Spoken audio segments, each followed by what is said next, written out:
ఇప్పుడు దొరుకుతున్నాయి పేదలకు అందరికీ అన్నం బ్రహ్మాండం దొరుకుతుంది. అన్నా క్యాంటీన్ ఎంతమంది పెడుతున్నారు మీ ఊర్లో అన్నా క్యాంటీన్ చెప్పు. భిక్షగాళ్లకు వేస్తున్నట్టుగా 5 రూపాయలు భోజనం పెట్టడం ఏదో గొప్ప కార్యక్రమంగా చేది నమ్మ బతుకు బురదలో పంది బతుకుతుంది, నువ్వు బతుకుతున్నావు ఎందుకురా ఎదవన్నారు ఎదవ. ఆగాగు మీ ఊర్లో అన్నా క్యాంటీన్ ఎంతమంది పెడుతున్నారు చెప్పండి, నాకు అర్థం కాలేదు. అన్నా క్యాంటీన్లో అద్భుతమైనటువంటి ఫలితాలు ఇస్తున్నాయి అంటున్నారు కాసేపు.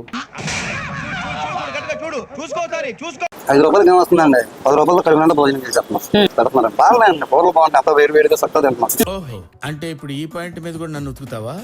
నిన్ను ఏ పాయింట్ మీద కొడతాను రా, ఏ పాయింట్ మీద కొడతాను. ఎంతమందికి పెడుతున్నారు లెక్క ఇవ్వమనండి. ఒక రోజులో అన్నా క్యాంటీన్లో ఎంతమందికి పెడుతున్నారు? నీ గుంటూరులోనే అన్నా క్యాంటీన్లు ఉన్నాయి, నీకేం పెరిగి కట్ల కట్టే పనేం లేదు. ఇప్పుడు నువ్వు పోయి అక్కడికి పోయి చూడు. ఊరినే పోసుకోళ్ళు కబుర్లు చేయడానికి అన్నా క్యాంటీన్లు తెరిచిన తర్వాత పేర్లందరూ నిండుగా తింటున్నారు అని సరిపోయిందా? ముందు నువ్వు పూర్తిగా నిక్కచ్చిగాడు. ఈడేమని పెట్టాడే చేశాడా? పిచ్చిగా వాగితే పళ్ళు రాలుతాయి. ఎంతమందికి పెడుతున్నారు లెక్క? మీ ఊర్లో ఉన్నాయి కదా, ఎన్ని ఉన్నాయి అన్నా క్యాంటీన్లు? ఎన్ని ఉన్నాయి? 4 ఎంతమంది పెడుతున్నారు చెప్పండి. ఏలియన్స్ పైనుండి దిగుతున్నాయి. ఏలియన్స్ ఈడే ఆల్రెడీ దిగేస్తున్నాడు ఈడు. మా పాలసీ అన్నా క్యాంటీన్లు కాదు అని ఆ రోజే చెప్పాము. సిగ్గుండాలరా. ఇవాళ సంక్షేమ పథకాలు ఉన్నాయా? అదేమంటే రోడ్లు వేసామంటారు, ఇంకా గుంటలుగా ఉన్నాయి కొన్ని చోట్ల. మరి మీరు అధికారంలో 5 సంవత్సరాలు ఉన్నారు కదా, గుడ్డి గుర్రాలకు పళ్ళు తోమేరా? సో మా ప్రయారిటీస్ మాకున్నాయి, వాళ్ళ ప్రయారిటీస్ వాళ్ళకున్నాయి. అన్నీ ఉన్నాయా?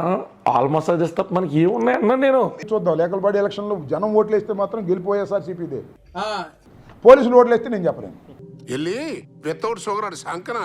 ఎన్ని కార్యక్రమాలు ఆంధ్ర రాష్ట్రంలో చేయాలి, దానికి డబ్బులే ఉంటా. అమరావతికి మాత్రం 75,000 ప్రపోజల్స్ ఉన్నాయి, 75,000 కోట్లు. మీరేంటో మీ విధానాలు ఏంటో ఇప్పటికి నాకు అర్థం అవరో బాబు. నా జీవితానికి ఏదైనా అసంతృప్తి ఉందంటే అది ఇదే.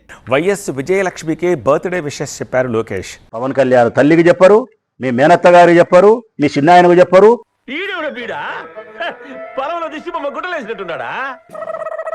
మీ చిన్నమ్మకు చెప్పరు, మోడీ అమ్మకు చెప్పరు, అమిత్ షా అమ్మకు చెప్పరు, ట్రంప్ పిల్లానికి చెప్పరు.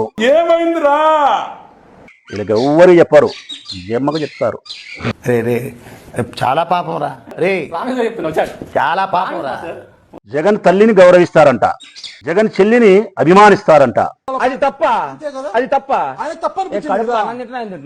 కుటుంబాలను చిన్నాభిన్నం చేసే ప్రయత్నము, ఈ కుటుంబ కలహాలలోకి దూరకూడదనే దూరేది, ఇవన్నీ పనికిమాలిన బుద్ధులు. చంద్రబాబు వెన్నుపోటు పొడవకుండా ఉంటే ఆయనను బహుశా ఇంకా చాలా కాలం కూడా బతుకుండేవాడేమో. కళ్ళు దొబ్బాయా నీకేమన్నా చూసుకోమని చెప్పురా. రాష్ట్ర ప్రజలన్నీ గమనిస్తా ఉంటారు.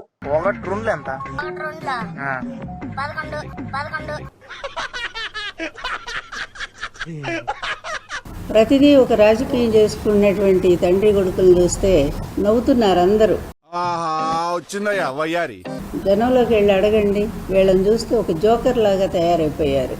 ఏమి తెలియకుండా జఫారా అనేలాగా నువ్వు నాతో మాట్లాడుకో. అట్లాంటి తల్లికి వీళ్ళు విశేష చెప్తారట. ఈ తండ్రి అనుకుంటే తండ్రిని మించినటువంటి కొడుకు తయారైపోయాడు. ఇక ఈ కొడుకు ఎట్లాంటి వాడో అందరికీ తెలిసినటువంటి విషయమే. అగరబత్తి కాదు, నిన్నెవడు అడిగాడు?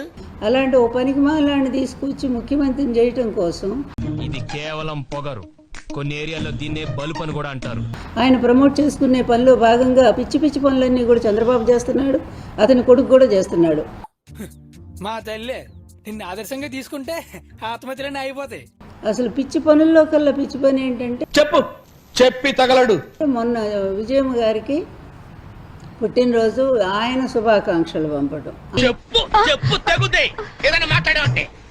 ఇంత నీచ బతుకులు ఎందుకయ్యా? ఉన్న 4 రోజులు ఒక మంచి పేరుతో బతకాలి జగన్మోహన్ రెడ్డి లాగా.